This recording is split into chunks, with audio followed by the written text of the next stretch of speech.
예루살렘에 큰 박해가 나서 예수를 믿던 그리스도인들이 흩어지기 시작했습니다. 흩어진 사람 중에 빌립이라는 한 일꾼이 사마리아로 가서 복음을 전했습니다. 하나님의 나라를 선포하고 주 예수 그리스도 이름을 선포했습니다. 그때 나타난 역사가 있었는데 귀신이 떠나가고 많은 병자가 낫게 되었습니다. 오늘 본문 7절을 보시면은 많은 사람에게 붙었던 더러운 귀신들이 크게 소리를 지르며 나가고 또 많은 중풍병자와 못 걷는 사람이 나으니 라고 말합니다. 사람에게 귀신이 붙어 있다, 그런 말이죠. 아침부터 귀신 얘기해서 죄송합니다만은 귀신이 붙었다라는 말은요, 귀신이 사람을 장악했다, 포제스했다, 소유했다, 이제 그런 뜻이 되는데, 사람을 소유하고 있다가 하나님의 나라와 복음을 선포하니까 귀신이 떠나갔다라고 그렇게 표현합니다. 귀신은 사람에게 영향을 주어서 정신 장애를 일으키고 정신 분열을 일으키고 온갖 탐심과 탐욕과 죄악에 물들게 만드는 것입니다. 결국은 파멸로 이끌어가는 것이 귀신이 하고 있는 일들이죠. 그래서 귀신이 이 땅에 존재한다는 것을 여러분 반드시 인식해야 됩니다. 귀신이 하는 일이 도대체 뭐겠습니까? 귀신은 1차적으로 사람들로 하여금 복음을 받아들이지 못하게 합니다. 고린도후서 4장 4절에 이런 말씀이 있죠.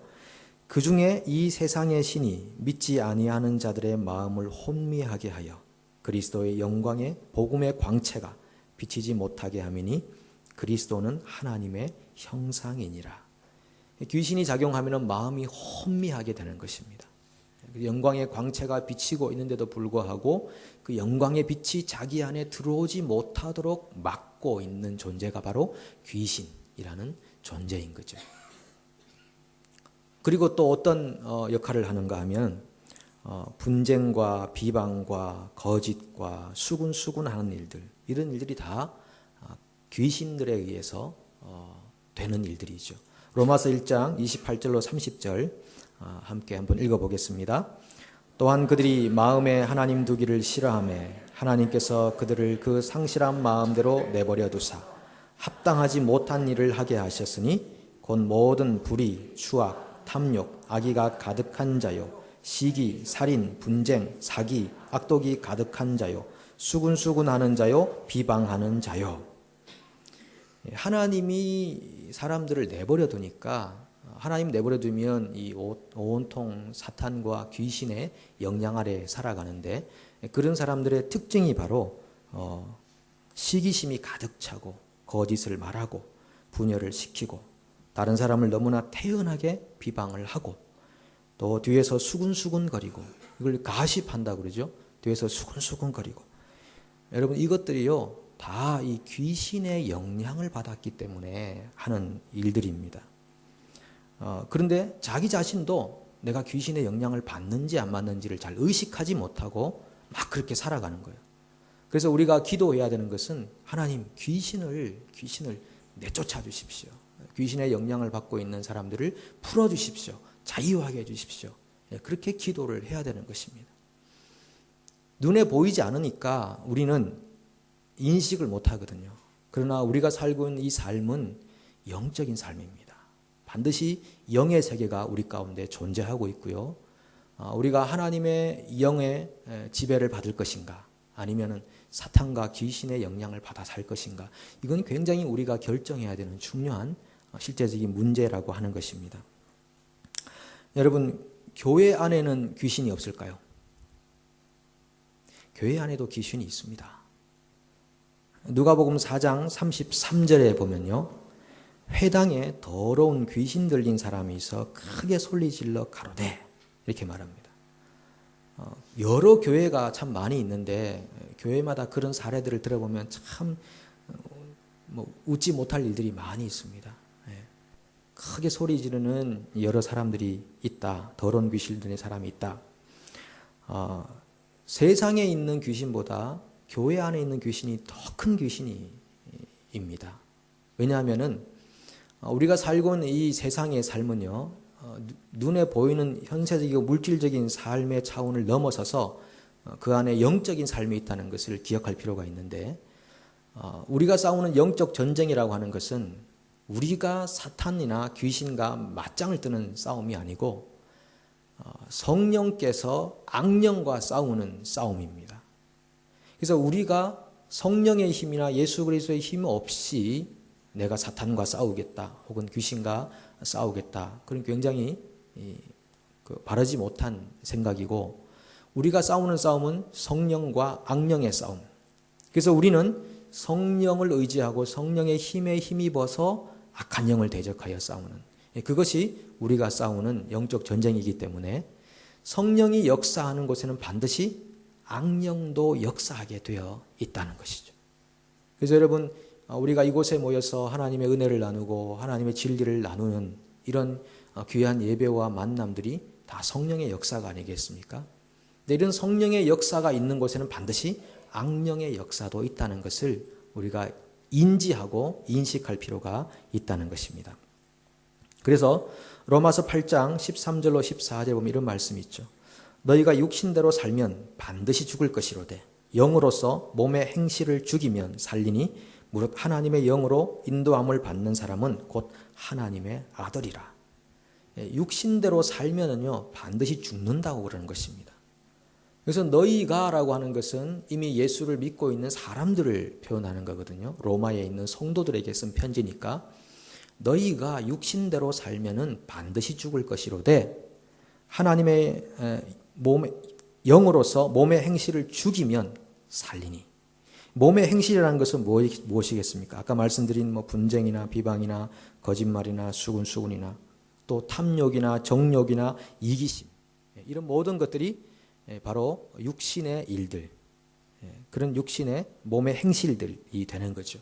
그것들을 날마다 죽여가는 삶을 살아야 너희가 살 것이다, 이렇게 말씀하는 것입니다.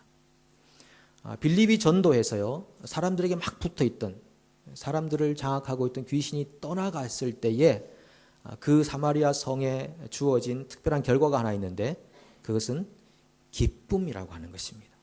8절에 보시면 그 성에 큰 기쁨이 있더라. 원래 여러분 예수를 제대로 믿으면요 늘 기쁨이 있게 마련입니다. 세상 안에는 많은 슬픔이 있잖아요. 고통이 있고 눈물도 있고 한숨도 있고 채움받지 못한 그 갈급한 사랑, 인정받지 못한 그 고통, 이런 것들이 얼마나 많습니까? 그런데 예수를 제대로 믿으면은 그 인생 안에 진정한 기쁨의 샘이 솟아나게 되어 있는 것입니다. 그래서 어떤 삶의 상황 안에 가도요 기뻐하게 되어 있어요. 사탄은 자꾸 우리의 마음을 우울하게 만들고 불만스럽게 만들고 짜증나게 만들고 외롭게 만들고, 이게 사탄이 다 하는 일이거든요. 그런데 정말 우리 안에 예수 그리스도의 생명이 살아있으면요 진정한 기쁨이 샘솟듯 나오게 되어 있는 겁니다. 그 코리 텐붐이라는 분이 쓴 피난처라는 책에 보면 이런 얘기가 있습니다. 그분하고 그의 언니 베시라는 분이 나치 수용소에 갇히게 됐어요. 그런데 이분들이 간 그 수용소는 최악의 상태입니다. 막 이가 득실득실 거리는 그런 곳이었습니다.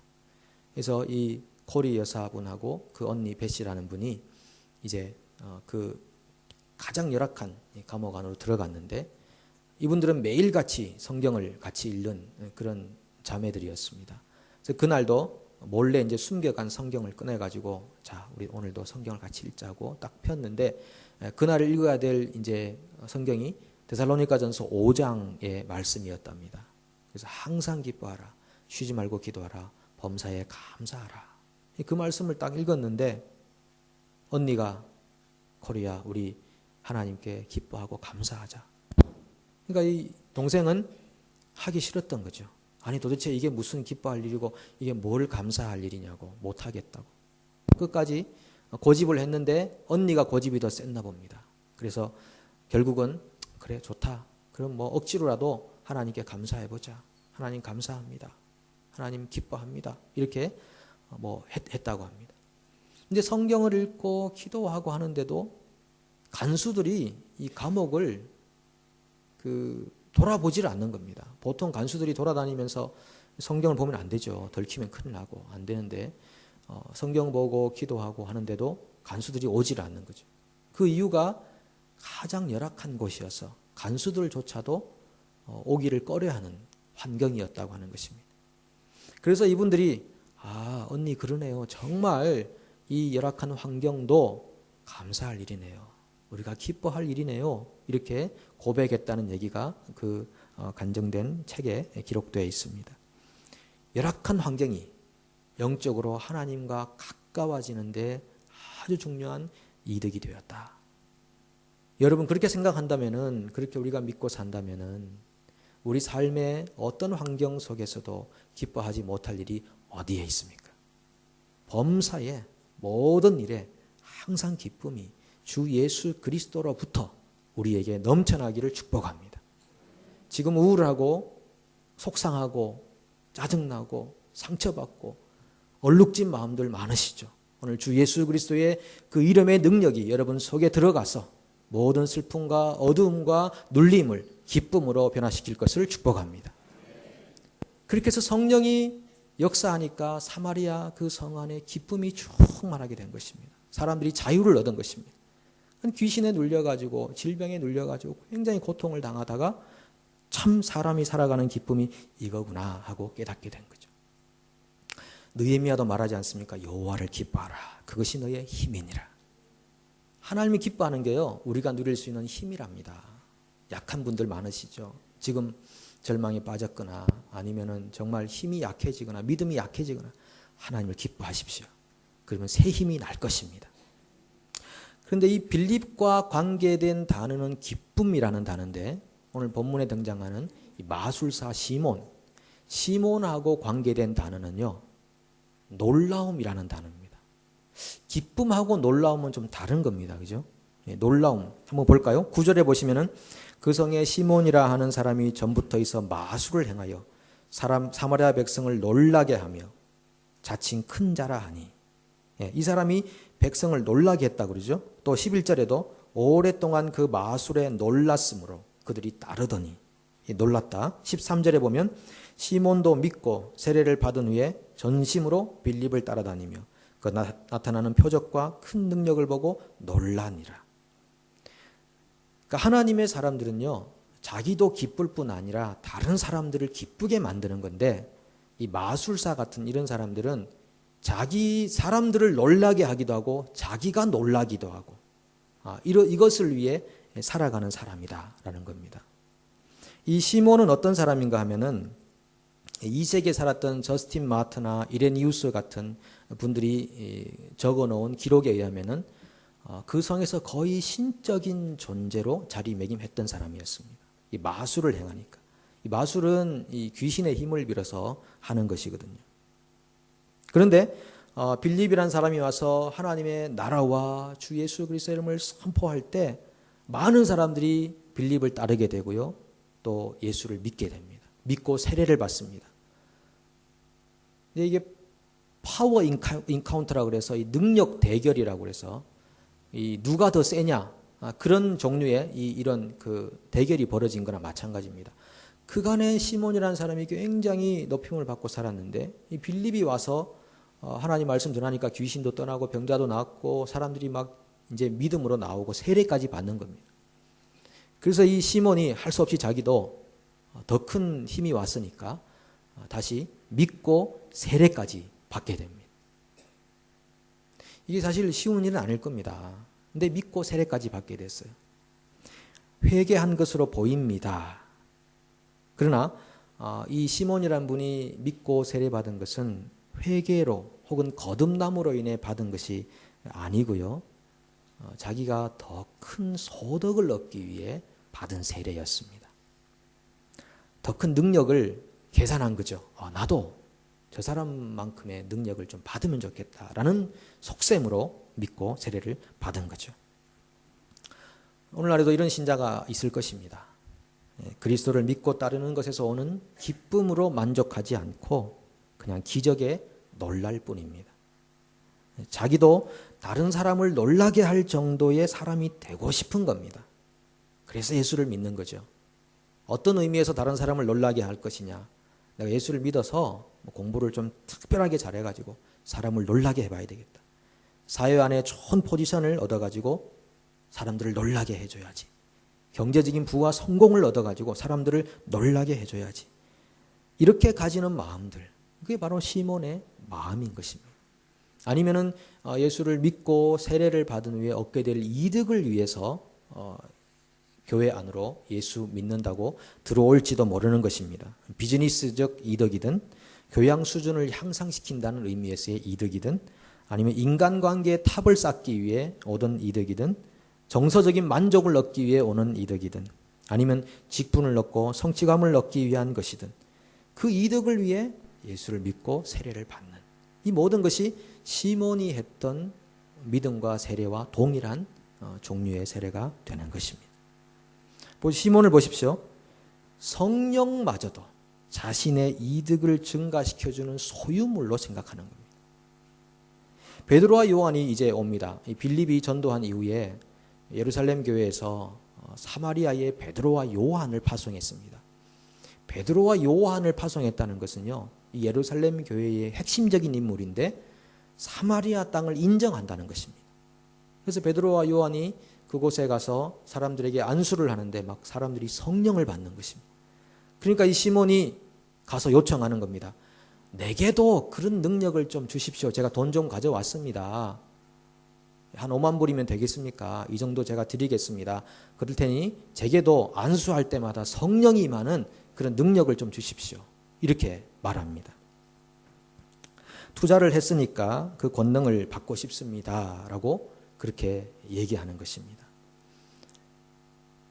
여러분들은 예수를 믿고 세례를 받은 이유가 무엇에 있습니까? 정말 그 이후에 주님께서 주시는 참 기쁨이 여러분 가운데 있습니까? 아니면은 무엇인가를 더 얻기 위한 그런 발걸음이셨습니까? 서울의 잠실에 보면 남포교회라는 교회가 있는데 거기에 박영선 목사님이 오랫동안 목회를 하고 계십니다. 그 목사님과 관계된 일화인데 그 어머니께서 어머니의 아버지, 그러니까 할아버지죠. 아버지도 목사님이셨고 어머니의 아들 본인도 목사입니다. 그래서 그 목사님에 의하면은 저희 어머니는 가장 좋은 신앙 생활을 할 수 있는 환경을 가진 분입니다. 이제 이렇게 소개하는 거죠. 근데 그 어머니는 점을 자주 보러 다니셨답니다. 본인의 고백이니까요. 점을 자주 보러 다니셨대요. 뭔가 이 불안하고 두려울 때는 점을 보고 싶지 않습니까? 예. 여기 교회 옆에다가 부속 건물로 점 치는 분 한번 모셔놓을까요? 점을 보고 싶은 답답하니까 사람이 도대체 불안하니까. 근데 이 어머니가 점을 자주 보러 다니시고 그랬는데 결정적인 순간에 점 보러 가는 겁니다. 아버지도 목사님이요. 아들도 목사인데도 점을 보러 다니. 그런데 한 번은 점을 보러 갔는데 그 점쟁이라고 하나요? 그분이 점쟁이 님이라고 붙여야 되나요? 인격 모독을 하면 안 되고. 그분이 당신은 내가 점을 칠 수가 없다. 그러니까 이제 이 어머니가 이 복채가 적어서 그런가 보다 싶어가지고 내가 돈을 더 드리겠습니다. 그러니까 점을 좀 봐달라고 나 불안해 죽겠다고 막 이렇게 얘기합니다.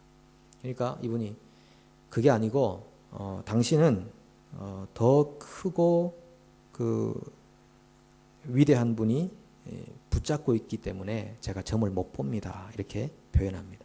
그러니까 이분이 얼마나 기뻤는지요. 야, 내가 점이 안 통하는 사람, 하나님이 나를 붙들고 있구나라고 생각해가지고 막 기뻐셔가지고 그때 성가대 봉사를 하셨다는데 성가대 가서 간증을 하셨대요.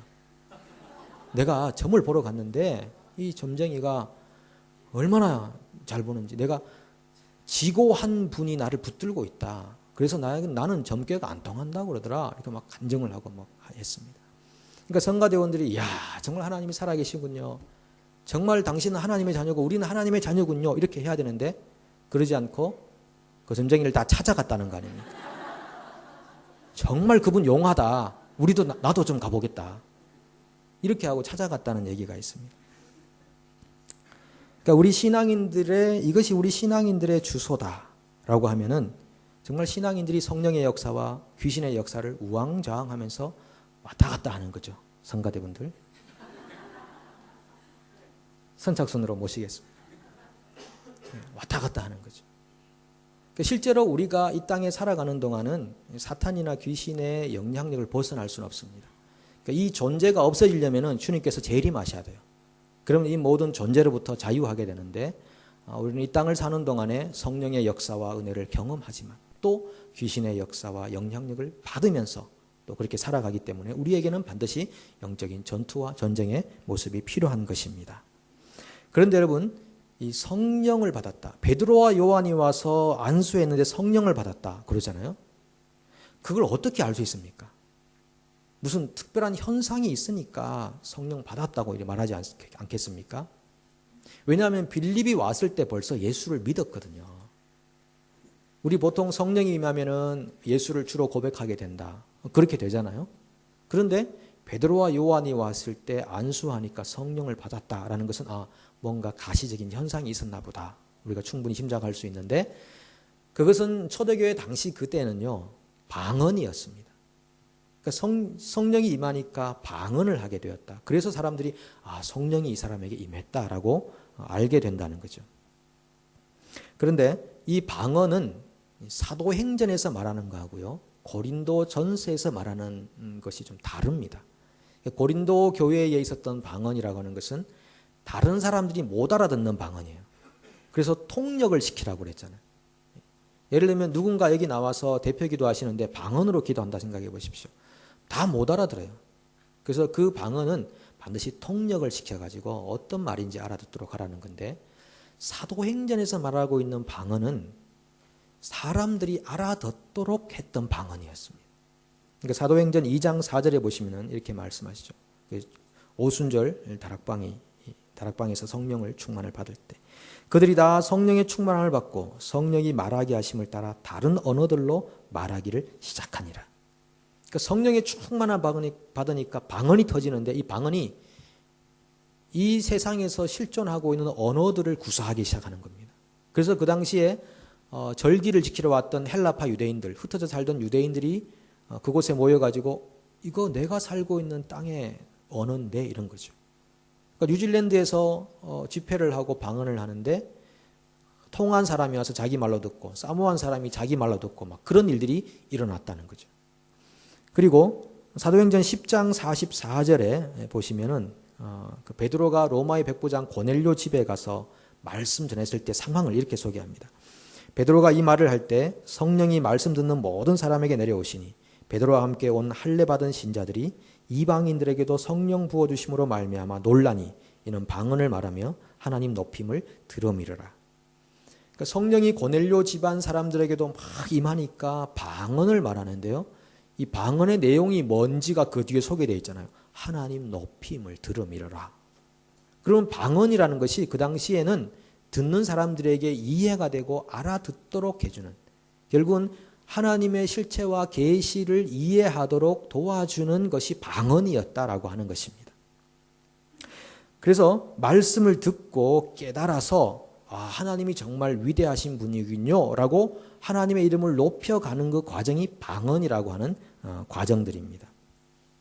그래서 정리하면은 성령이 오시면은 사람들의 기쁨이 임하는데요. 이 기쁨은 하나님의 계시와 하나님의 말씀을 이해하고 또 그 말씀을 통해서 하나님을 기뻐할 수 있게 되는 그 기쁨을 얘기하는 것입니다. 이것은 오늘날에도 성령이 하고 계시는 일들이죠. 성령이 오시면은 우리에게 그 드리워져 있던 어둠의 그림자들을 몰아내고요. 그리고 참 기쁨으로 인도합니다. 기쁨으로 인도하고 결국은 하나님의 말씀이 가슴판에 울리도록 도와주시는 것입니다. 말씀으로 땅을 창조하셨고요. 지금도 말씀으로 세상을 변화시키시고요. 말씀으로 사람들의 영혼을 지옥에서 천국으로 영생으로 구원으로 인도하시는 것입니다. 그래서 오늘날 우리가 귀신의 영향을 받는다라고 하는 것은 하나님 말씀이 떨어질 때 그 말씀이 가슴판을 치고 나가는 것입니다. 아예 귀를 막아버리게 만들고요. 마음 문을 닫게 만들어버립니다. 왜냐하면 그렇게 되면 사람이 믿음으로 성장하지 못하게 되거든요. 그래서 하나님 말씀이 우리 가운데 떨어질 때 아멘, 그렇습니다. 진실로 그러합니다. 그렇습니다. 믿습니다라고 고백해야 우리가 이 옥토가 되어서 이 씨앗처럼 말씀이 자라고 열매를 맺게 되는 건데, 귀신의 영향력은 뭐냐면 자꾸 말씀을 차단시켜 버리는 거죠. 방언을 막아버린다는 것입니다. 알아듣게 하는 방언을 막아버린다는 것입니다. 그래서 무슨 말인지 도대체 깨닫지도 못하고 이해하지도 못하게 하는 것. 그래서 진정한 기쁨을 잃어버리고 상실되어 살아가게 하는 것. 그것이 귀신이 하고 있는 영향이라고 하는 것이죠.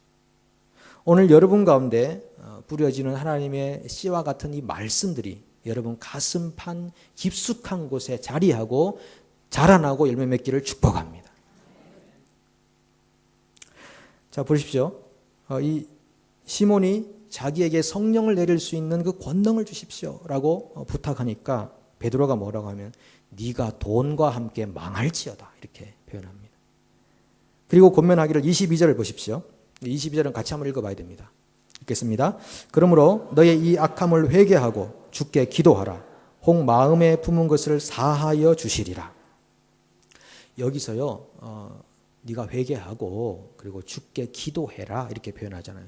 기도하라는 표현이 이 원어상 헬라어 원어잖아요. 근데 몇 가지 표현들이 있는데 여기서 말하는 기도하라라는 표현은요, 이 어떤 단어에서 왔냐면은 데오마이라고 하는 단어에서 왔습니다. 이 데오마이라는 것은 붙들어 매라, 동여 매라 이런 뜻입니다.